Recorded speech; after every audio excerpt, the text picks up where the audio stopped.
and welcome to Book 101 Review. Book 101 is all about the books that I read for the last 40 years. And today I have my special guest, founder and CEO of New Dimensions International, no other than Mr. Mark Motsenbocker.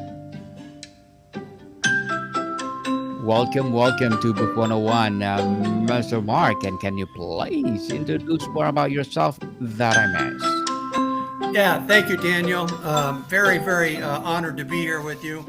I've had a unique life. I grew up in Southern California, did my bachelor's and master's in history, worked in the grocery industry, stayed in that business. I was going to teach. I did teach part-time, but moved up into a variety of roles across 6 organizations throughout America. But through that whole process, I really worked on giving to other people and helping them make a better them. And so this book is really an enterprise of that. I will say I'm married to the same woman for 40 years. She's priceless. I have 4 wonderful children, and I have 11 grandchildren, 6 and under, who are a great inspiration for creative genius. I can tell you that for sure. Creative genius, indeed. And Mr. Mark Motsenbocker, thank you so much for sharing your knowledge and wisdom today. So today let's talk about it's time to grow great by doing for others what no one else is willing to do. So tell us, Mr. Mark, what biological or psychological standpoint, why is the concept of a shared journey is so fundamental to human fulfillment and what happened to us when we lack it? Yeah, so my story really starts December 28th, 1964. I was 8 years old at the time, and if I closed my eyes right now, I could tell you exactly what my parents looked like. I remember kissing my mother goodbye. I can even tell you what she smelled like. But um, about 15 minutes later, they drove away to go to dinner, and about 15 minutes later, both my parents were tragically killed in a car accident. And so can't really explain to you the trauma that provided. Um, Life is really about, adversarial things and devastating things that happen. And so the thing that really becomes a big element for me is the missing element of having a father to guide me. My mother's mother came and raised us. She was 64 and widowed at the time. There were 5 kids. I had a brother 10 years older than me, a brother 8 years older than me, a brother 5 years older than me, and a sister that was 5 years younger than me. Um, so, but life is really uncertain to begin with, and then adding the missing element of my dad really created some disparity for me on becoming a man myself. Tony Dungy says fatherlessness is a silent epidemic. It doesn't just leave children without a dad; it leaves them without part of themselves. And Pope John the 23rd said it's easier to find a father to have children than to find children to have a real father. So there was no professional training, no professional assistance, no professional counseling when my parents passed away. And I really kind of was awash in the whole process of trying to figure out how that works. I mean, I could tell you some stories that aren't necessarily in the book, but just, how devastating it was to not have those people. But I now kind of see that the key to my life was really to come to a conclusion about embracing change, because I think it's inevitable for growth. And so I found that I could shift the pain into wonder and love, but it had to be kind of a conscientiously and intentional thing that I connected with, right? So the crucial element of my story is the fact that there are opportunities to see the support and affirmation of the human spirit from others throughout your life. And that's really what the book's all about then. It's about 26 men who walked into my life from the time I was like 8.5, 9, through a mentor that I have today, who's about 12 years older than me. He's still practicing, does his job. He's a marvelous man. But they're all priceless. They all walked into my world and made a difference in my life to make Mark a better Mark. And so that's kind of the gist of what I believe. It's priceless indeed, Mr. Mark. And in a world that often prioritizes hyper individualism and digital connection, why is it intentionally emphasizing shared journey more important now and ever?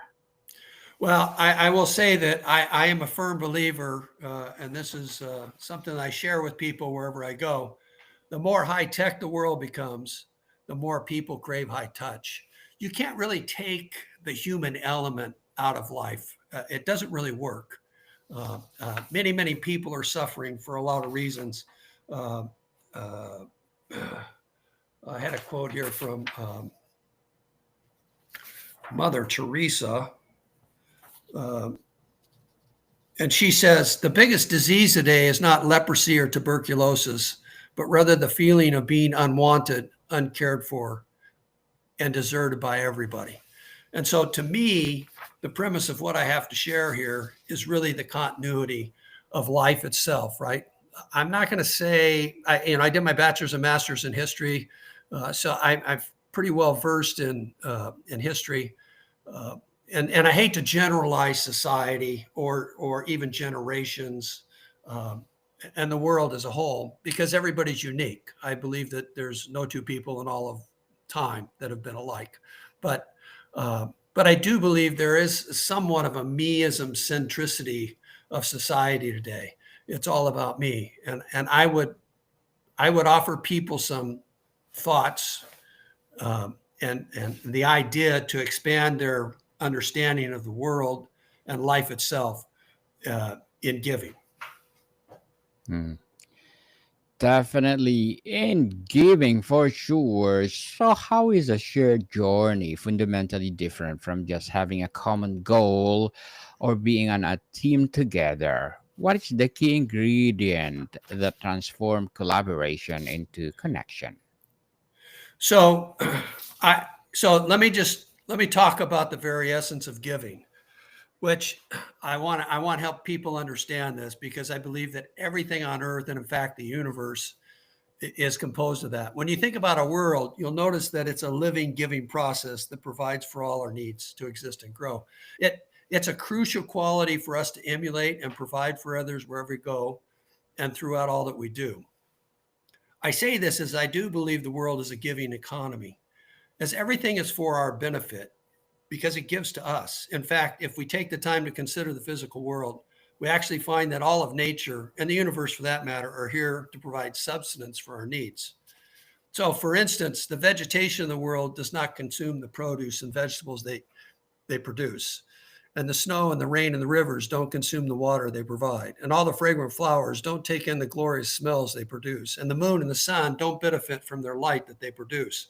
The fact is, these elements and everything else on earth are for our benefit, constantly giving to nurture our existence and to make our lives better. For me, then, that's an empirical lesson to learn and to provide as we walk through life. Giving is the chief enterprise of nature and the universe for that matter. And we should emulate that as part of our daily thoughts and habits. My grandmother, who raised me, used to say all the time, you reap what you sow, which was really a fact, as what you do for others will always come back to you in some shape, form, or way. And I quote, a generous person will prosper. Whoever refreshes others will be refreshed. And I believe that we're empowered to be a blessing to others by how much we give. And the more we give, the more we get back. That could be kind of, a cycle of divine abundance, so to speak, if I can paraphrase it that way. So love is the pinnacle element of all of life because love is giving. And so if we live from that premise that love is giving, we can look at other places in the world that share things with us, like above all else, everything you do flows from within you. And so what flows from within you is what you contemplate, what you think about. you become what you are, right? So I believe that everyone needs to ponder that everything has to do what it does without choice. So this is an important element here because the sun can't come up tomorrow and say, I'm burned out of being hot and I'm going to chill a bit. That's not going to happen. And an apple tree can't produce any other fruit than what it's designed to produce, apples. It can't say, hey, give me a pear out there. How about an orange? But we get to choose every day. And our life is all about choices. And for me, the most important choice we have as human is giving. So let me share that we don't just live on the earth, we live with it and in it and through it. And I think this is a crucial concept for all humanity. Interdependence with the earth is not optional. Our task is not to master nature, but to learn to live and labor in harmony with its generosity. The earth doesn't give to us because it has to, or we deserve it. It gives to us because giving is what the world and the universe does. So we are what we do, and we get more of what we are because of what we do. So living to be giving is the constant of nature, and because it's so balanced and everlasting, we would be wise to learn this basic principle of giving and benefit from it every day. Remember, there's no such thing as a small act of kindness. Every act of giving creates a ripple no one can see the logical end of. So to me, that's an important element for the entire world to live through. We need to all understand and be driven by that giving premise. Very well said, Mr. Mark. Truly, truly empowering. On on building and recognizing connection, in your experience, what is the moment or series of moment where a group of individuals truly feels that shift from being a collection of I is to cohesive we? Yeah, well, so I think, let me just start off with this because I've gone through a lot in my journey. So let me just start off with everything I do today is with the intent and purpose of making a difference through habitual giving. And I think everybody needs to make that their habit, right? Yes. Because we are what we repeatedly do. Excellence, therefore, is not an action, it's a habit. That's Aristotle says that, right? So you make your life meaningful by applying the meaning of giving. So richness and goodness is not made by what we possess, it's by what we give. I mean, if you can imagine with me for just a second here, imagine the world where everyone gives time, energy, emotions, gifts, talents. They give, they give, they seek opportunities to give. I think to me, that's the power of what this book talks about. I walk through my life, and so it's in a chronological order from 8.5 to today. But I have people, men, who walk into my life and fill a void and fill a need. And it's all through giving. They all give, and they give repeatedly, and they give uncaringly, and they give conscientiously, and they give. It's priceless. Again, I use that term maybe too much. But this is really a story about becoming a better you. And it comes from all these various sources of kindness, caring, concern, and love. Uh, it brings to light that many unseen acts that make a difference for others may not be announced or preached. It's just done with concern and commitment to help and give. I think in the end, if you seek, you will find. And that is the wonder and blessing of life, a life of choice, as we get to choose as humans. The seeker will see the conscientious giver when they arrive. And there's the beauty of seeking fatherly wisdom. So my whole life was, these pinnacle moments where people walked into my world and gave me things. I'll give the example of junior high. So I'm about 5'7". I weigh about 130 pounds. I am skin and bones. That's all. If I turned sideways and stuck out my tongue, you'd think I was a zipper. I mean, I'm that skinny. So I show up to PE class every day, and we play sports. That's what we do in PE, physical education. I never get picked. Nobody wants to pick me because I can't do anything. I'm just too small. I'm too frail. I'm too whatever, right? And so I'm always the last one picked because I'm the last one left, and I never get to play. So Coach Holland comes up to me in my first year of junior high, about 2 months into school, and he says, "Hey, Mark, I got something for you to do today. Meet me out in the field in about 10 minutes." So I walk out into the field. We have this huge field in the schoolyard, and he walks out with 3 clubs, golf clubs, and a bag of balls, and he throws some balls on the ground. And he gives me about a 8-minute instruction on how to hit a ball. He says, "Let me see you hit." And I hit. I don't hit. I don't hit a ball. I miss. I miss. I miss. He says, "Slow down. Think. Think about your pot." So he coaches me for a few minutes. He says, "Hit some balls. Bring them in when you're through at the end of class." So every day he gives me clubs and golf balls. And about 3 times a week, he'll come out and he'll spend time with me. And he keeps giving me affirmation by saying, "You're doing pretty good. You're hitting pretty good. I'm pretty impressed with how you're working. You're paying attention. So imagine this, the school year ends and the coach calls me into his office and he looks at me and he says, "Hey, I got something for you." And he pulls out a bag of golf clubs and he gives me a bag of golf clubs. And he says, "I want you to go home this summer and I want you to practice hard. And I want to see what you can do when you come back." And he says, "As a matter of fact, I want to meet you tomorrow," which was a Saturday, at a golf course. "And I want to introduce you to the people that own and run the golf course." And so he does. And so I have 2 paper routes. We don't have a whole lot of money. So I work hard to support whatever I want.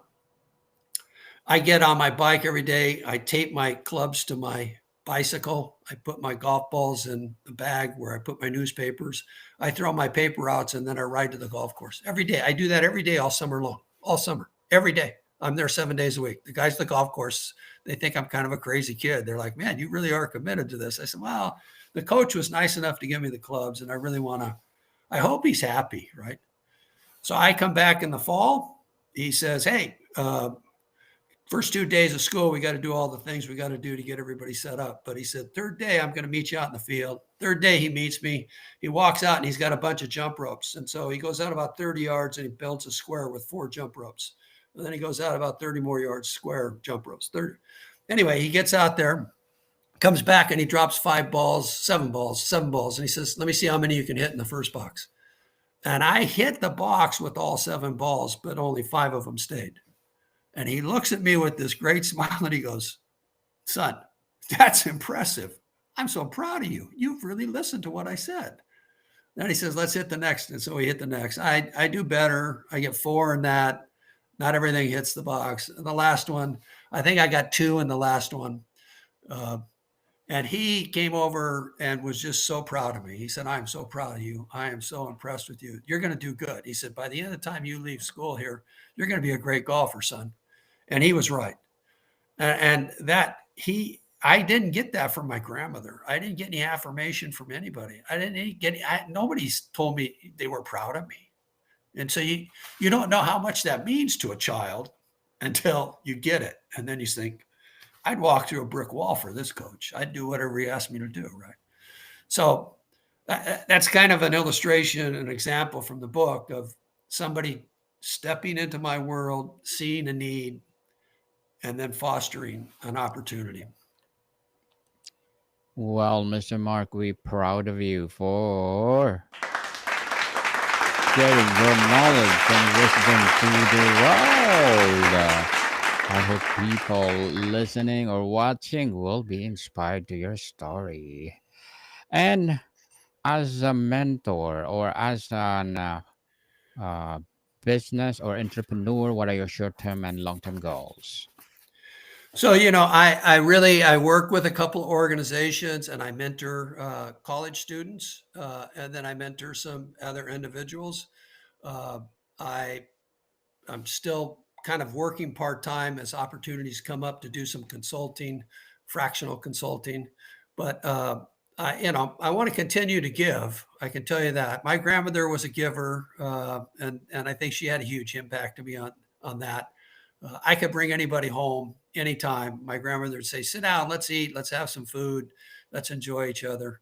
And she was just that. She was just a great giver. So I do want to continue to give. I got plenty of kids and grandkids to give to, but they all live out of state. I got two in Denver.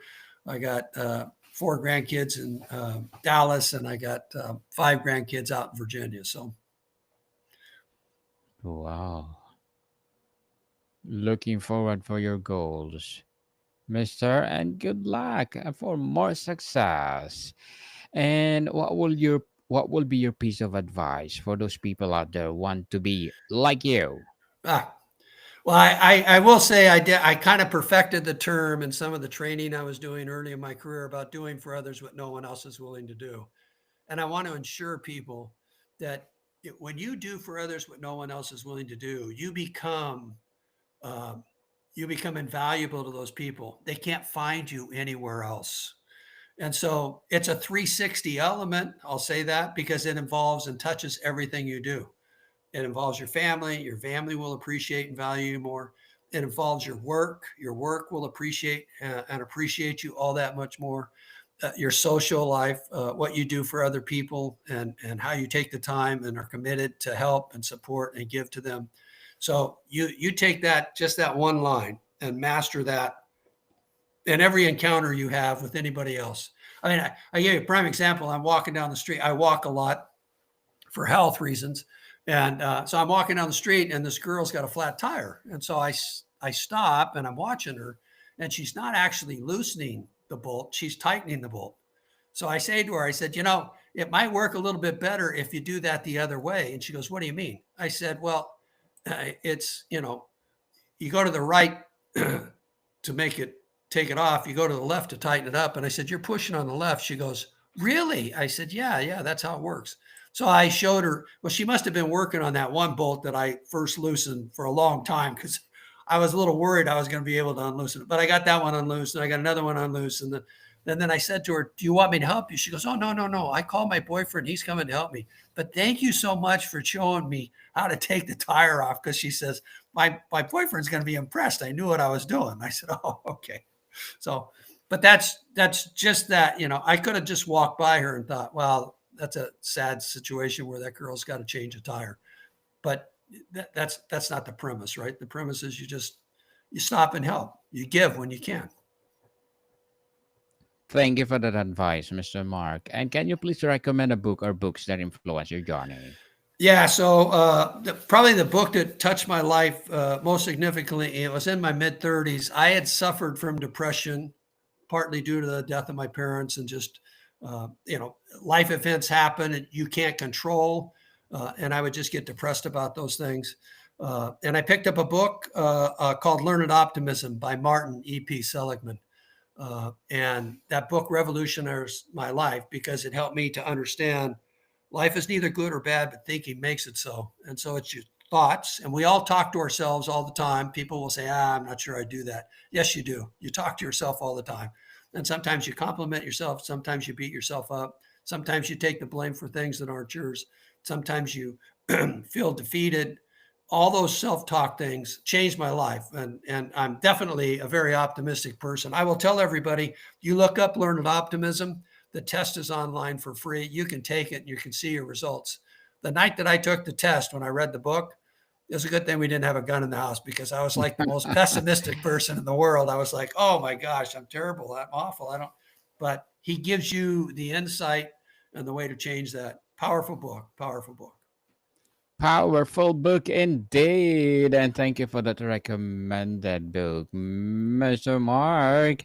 And tell us, how is trust different in a group that sees itself on a shared journey versus one of that simply transactionally aligned? Well, I think in general, a group has to have a core component of a core basis of what they all believe to trust in. And so if you have that, I think you can move a group in a general direction, but you can obviously influence others individually because it's not a collective whole. So you do have to have core beliefs. You do have to have a core premise that everybody's engaged in. I coined a term years ago. There was a big time where we called empowerment, right? And so in Paramount, it really didn't mean much to me. You can do I worked in the grocery business, so we said you can do a return of up to $5 without any documentation. And then we empowered people and we said, now you can do $10. Well, what does that mean? It just says we just widened the guardrails, right? So I had a premise for operating in organizations of entrustment. I trust you, Daniel, to do whatever you think you need to do for that customer. You just come and tell me what you've done for that customer when you do it, right? And that was much, much more powerful because I gave people the freedom to make things right for people. And that freedom is a valuable, valuable thing, especially when you're all working from the same premise of what do we need to do in order to make success happen within our world. So hopefully that explains that. Yes, indeed. And Mr. Mark, when we contribute to a shared journey, what do we as individuals get back that we can get by going by alone? Well, I think I I think understanding that giving is a true element of what we need to do.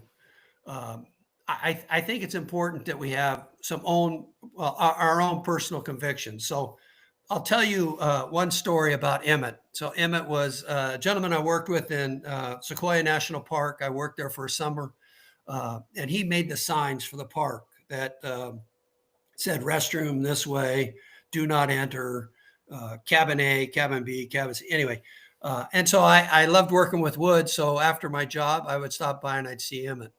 And Emmett told me towards the end of the summer, I was there for 5 months. He told me, he said, hey, I want you to work on something and come back and share it with me. He said, would you write your eulogy? And I kind of looked at him. I said, eulogy? He goes, yeah.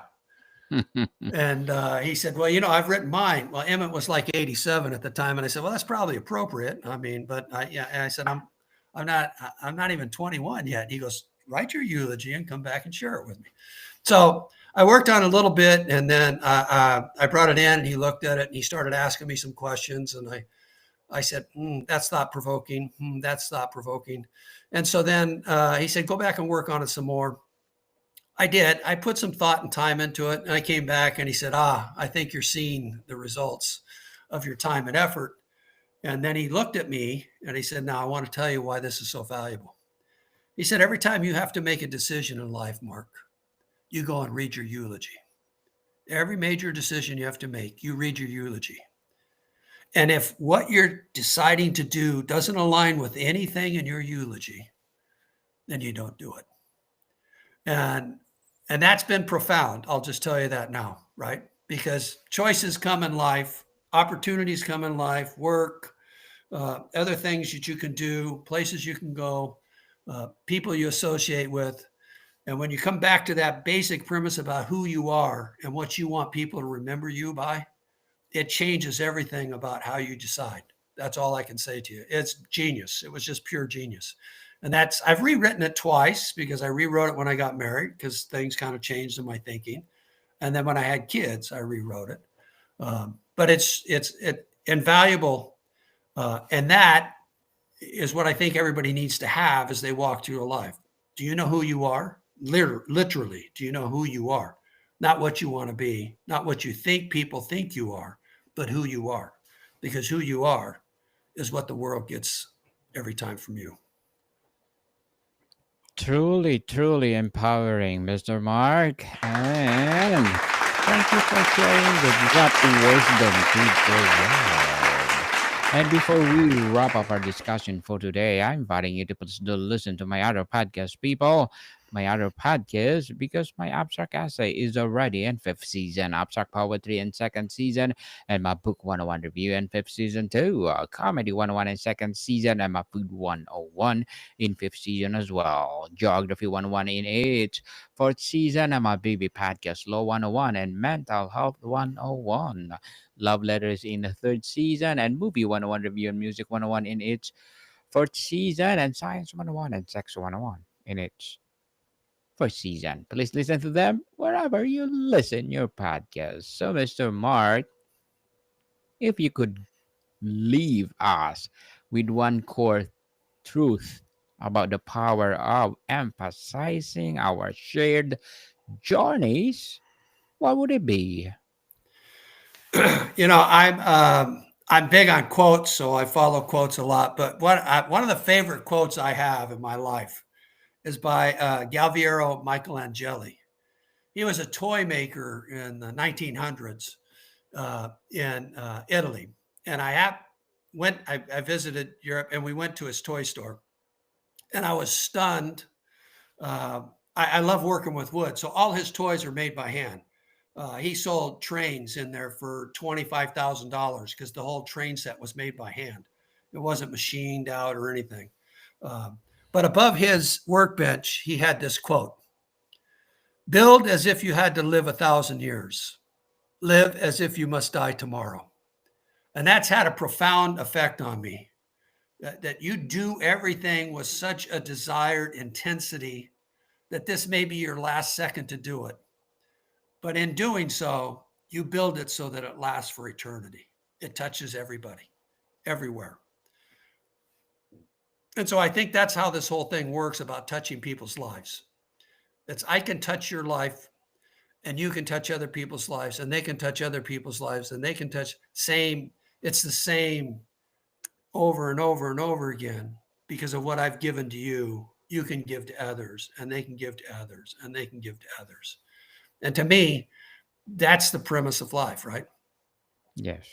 Intensity in what I do, knowing that I only get so much time. The most precious commodity we have in the world is time. You can't save it, you can't hoard it, you can't control it. You get 1 second to do that 1 second, and it never comes back again. So, yeah, doing everything with the intensity of this may be my last chance, but knowing that what you do is done so well, it will last for eternity. Definitely, life is too short, people, and live with the fullest. Master Mark Motsenbocker, thank you so much for sharing your knowledge and wisdom to the world. So, can you please invite our listeners to support your business, your advocacy, or whatever projects that you're doing right now? Yeah, so if you get a chance and you go to my site, if you want to sign up and have me come and share free books for everybody that would be in attendance, so I'll do that piece, no problems. But yeah, and feel free to reach out to me on Facebook or LinkedIn. I will get back to you, and I will give you everything I have to give. Yes, people, let's support Mr. Mark Motsenbocker because if you support him, for sure, more and more empowering books to come, more and more empowering advocacy to come. So, Mr. Mark, thank you so much for your time. Thank you, thank you. It's been an honor and a pleasure. More to come, people. See you soon.